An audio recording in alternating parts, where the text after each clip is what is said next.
Hi, this is part 2 of rebuilding our 1948 NuTone model CH4000 chiming clock. Today we're going to work on the clock assembly. You saw me remove this at the end of part 1, and I just put the face back down on here so you can remember what it looks like. I've already removed the hands, and they've been stored away for safekeeping, as will the dial. So what we have left here is the clock assembly. You have this black square metal plate which screws to the inside of the door, and then the round plate is attached to it and it has the Clockworks behind it. And on this side we have the motor assembly, the shaft and knob to set the time, and a bunch of miscellaneous wires. A lot of these wires are not original as far as I can tell. I would say that someone has sort of scabbed these on here. This black wire right down here, which has sort of a copper strap on it that goes somewhere down inside here, but I'm not sure exactly where. This is probably original. It's sort of a braided cloth wire, but these other ones are not. I think the yellow wire is probably original. Not certain about that either. So what we're going to do to make this a little bit easier is these white wires, which I think are probably modern wires. When I look down here, it seems as if this one was soldered on rather poorly to that contact down there. So what I'm going to do to make this a little bit easier for myself is I'm going to get rid of some of this mess. Now what I'm going to do is I'm going to clip these off, and if you're doing this, what's always a good idea is when you clip them off, and we'll get rid of all that because that's just in the way. I left little nubs of the wires for at least right now. Now I know where the wires are going to go, and none of that's a problem for me, but if you're doing this for the first time, leaving little nubs until you come to the point where you're going to deal with these, it's not a bad idea. It gives you sort of a reminder of where they go. And then this one down here, the yellow one, that's probably not original either. It looks like somebody soldered it, and again, it's a little on the dodgy side. So we're going to go ahead, I'm going to clip that one off also, because in the end, since we're sort of restoring this CH4000, we're going to put it back to what it was when it was new. The first thing we need to do is I want to remove the clock assembly from the square metal plate. And if this is like most other NuTone clocks, I think I have to remove the motor from the clock assembly first, otherwise it won't fit through the hole. See, it's got to go out through the front. It has to lift out this way, and you have to make enough clearance on the back. So the motor, and I think this oddly shaped metal plate here, has to come apart so we can get to the rest of it. It'll be interesting to see. So let's go ahead and get the motor taken out first. Removing the motor is fairly easy. We just have to remove these two screws, and then the motor will lift out. So we'll go ahead and take these off. Now, as I have said in many of my videos, when you start disassembling things, the biggest risk you take is that you're going to lose something, because coming up with replacement parts is really almost impossible nowadays. So you don't want to lose things as you go. So where do the parts go? Well, for now they go in the metal cup, because that way they're safe. And I actually have many metal cups today because I'm going to divide up the parts into different groups, and then when I'm done, they'll go in plastic bags and I'll label where they go. So we loosen the screws, we'll take the screws and the washers out. And where do they go? They go in the cup. And then we can take the data plate off, and the motor will lift out of the clock assembly. Now, on the bottom of the motor, there are these two round tubes, one here, one here. These are sort of standoffs or spacers that the screws go through, like this. Watch it pop out. If I can get it to line up. It's being difficult. There we go. See, they go through the tubes and then screw into the framework of the clock assembly. So these metal tubes have these little ears on them, and when you reassemble this at the end, you have to reorient them the right way. They sit on the inside of the frame, between the frame and the Telecron gear drive assembly, and when you tighten it down, it gives it all some support. So you have to remember how those go. We'll put those in the cup also. Ultimately, the Telecron assembly will simply wiggle out of the motor frame like this, and this will be serviced with our patented in the toaster oven method. And when I get to that point, I'm going to make an updated video about how to do that. I spoke with someone actually on the phone this morning who was working on a NuTone clock, and he was reviewing about how he was going to service this, and what he was explaining wasn't really exactly the way I would do it today. And I realized that the first video I made about servicing these was quite a few years ago, and we've sort of improved the process since then. So there'll be an updated video. It'll be part of part 3, I'm pretty sure. Take this and put it in the cup with the other motor parts. And now we have to take apart this. We have this oddly shaped metal piece here, and it's screwed down to the back of the Clockwork assembly. The first thing to do is remove this piece, because otherwise we won't be able to get the Clockwork out through the opening of the black plate. We're going to take a second cup, cup number 2, and we're going to take these screws loose and put those in the cup. Now, if you're doing this yourself for your own, and this is the only time you're going to ever do this, it's a good idea to take some pictures with your phone, make a drawing, make notes, do something to help remind you of how it came apart, because when it comes time to put it back together, that will help a lot. I'm doing that automatically right now because I'm making a video about it. This screw is loose, but it doesn't seem to want to come out. So it may be stripped, or it actually looks like there's a little metal keeper that's on the other side. It doesn't have a nut, it has sort of a keeper, and I think the keeper is spinning, so we'll put our finger under there to hold it tight. And then, so here's the little keeper, and this is definitely one of those types of parts that will get lost if you're not careful. So the right thing to do, and also it acts as a good reminder, is I've taken the screw out of the plate, and we'll just carefully put the screw back in the keeper. That way you know they're a pair and they go together. Once we've done that, the metal plate slides off to the side and away it comes. And when we did that, there was a gear that fell off. Where does the gear go? The gear seems to go on this little gear post, or whatever you call it, right there. Well, if we put this back together, it would sit on there like that. And I'm assuming that it rotates and it meshes with gears that are inside here. Again, it's been documented now because it's in the video. The other thing that's on this is, we'll put that back right there for now.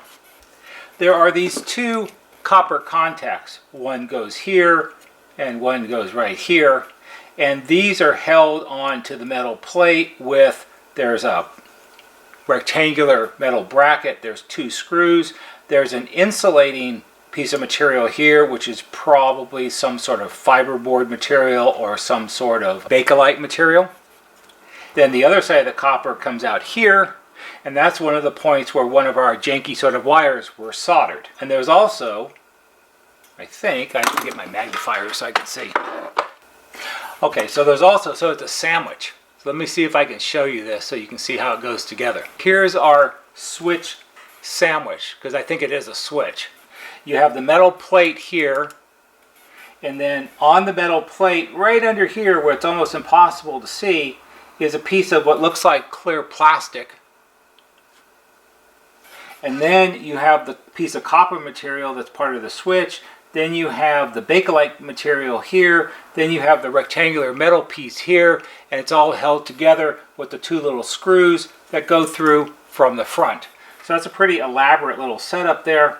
One of the things that I find interesting, oh, so this is interesting. So I said the first thing after the metal plate, right under here, was what looked like a piece of clear plastic, which I think it is. But that piece of clear plastic actually is all the way here. It's right here also.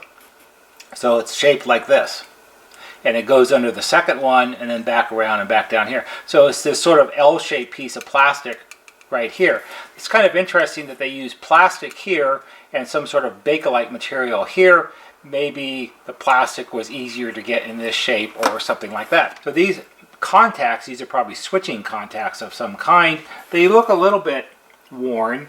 They're kind of scuffed up as if maybe somebody tried to clean them at some point with a piece of sandpaper or something like that. They are reasonably heavy. They're not very flexible, so they're going to hold their shape and they're not going to move around very much. So we'll put this piece aside for right now. It's in pretty good shape. It's not too dirty, so we probably don't have to do more than just lightly clean it up. And we'll put that over there, sitting on the cup to keep it paired up with its screws and things.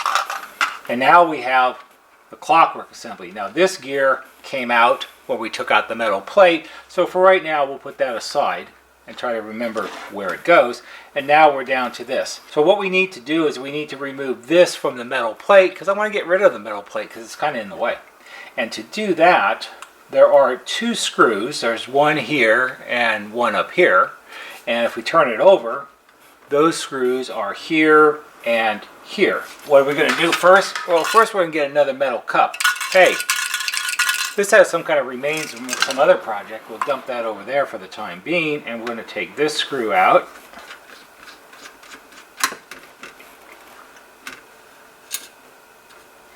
And we'll take this screw out.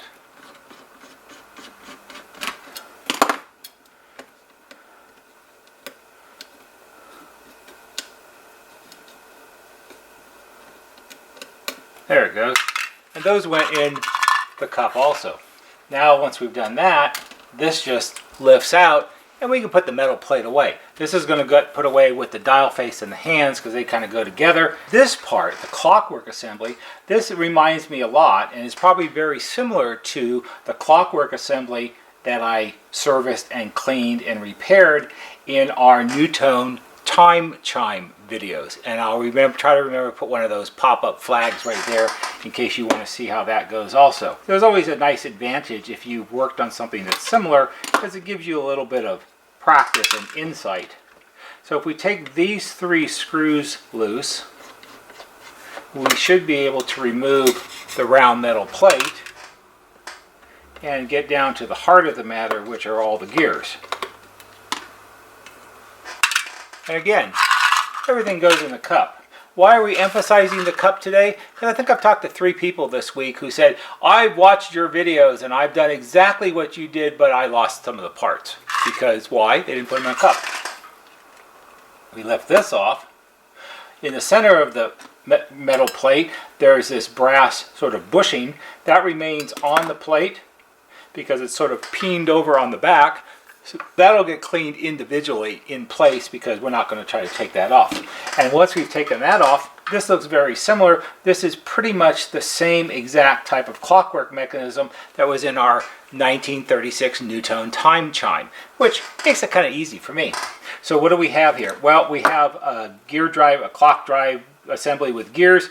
We have this little flag right here, which ultimately will show through an opening in the clock dial. And this flag is I'm going to call it a power outage flag. When you plug the clock in and you set the time, the gold path will show through the round opening in the clock dial. When the electricity goes out and the clock stops running, it will flip down and the red side will show through the opening in the clock dial. And it's an indicator for you when you come home that the power has been out and the time on the clock is wrong. Because if the power went out and then it comes back on, the clock could be 90 minutes behind. And if you don't have other clocks in your house or whatever, and you just glance at it, you wouldn't know. And then you're going to miss your favorite TV show. Tonight's the night when the new episode of The Honeymooners is coming on and you don't want to miss it. So that's a little indicator there. This should come apart relatively easily. We'll take this large gear off here first. And then, if it's like the other one, this one lifts off here. And there's a little spindle right here that it spins on, and then this one comes off like this. And this is a multi-part gear assembly, so you have a gear in the center and a gear teeth on the outside. And this little one right here, if you sort of pull it up and slide it out, you can take that one apart. This one remains on because there's a little keeper right here. It's like a little tiny brass, sort of like a washer or a springy washer, and it's pushed down over the end of the post that the gear spins on. And I'm frankly not going to try to pry that off and risk damaging it, because I don't think there's any upside to that. It's not a part that I have a replacement for, and if it gets damaged or wrecked, then what are you going to do? It's obviously important that it be there to hold the gear in place, so why would I want to mess with it? The little flag just lifts off also, so we'll put that off to the side, and pretty much this is what is left. This is the little arm that changes the color of the flag, so when you pull down on the rod to set the time, this moves, and that's what makes the flag flip and change colors. And then you have the shaft with a knob on it to set the time, and when you turn this, you can see the gear right here turn, and that turns the other gears and sets the time. So this we're going to leave together as an assembly, because this will clean up just fine all on its own. So what are we going to do with all this? We have this, and we have all of these gears that go with it, plus the special gear that's just for this clock.